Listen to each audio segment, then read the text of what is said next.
Bem, irmãos, eh, em algum momento, em algum momento, se as nossas crianças estão na oitava, sétima, sexta, terceira, quarta, não sabem ler nem escrever, bem, em algum momento não é culpa de professor só. Não é culpa de só professor. Porque uma criança tem que se entregar também, tem que se dedicar.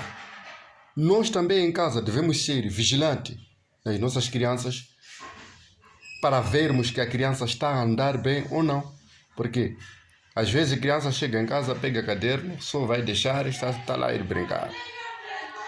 Chegou a hora de escola, dá levar caderno, vai para a escola.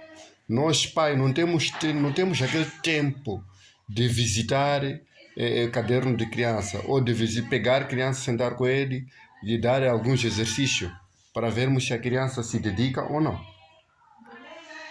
Pode acontecer.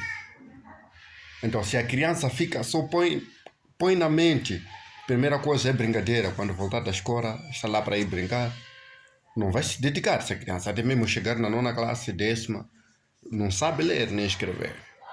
Mas existem outras crianças que são bem apertadas. Eu depois vou vos trazer um exemplo de duas crianças. Uma criança está na terceira classe e outra criança está na sexta classe.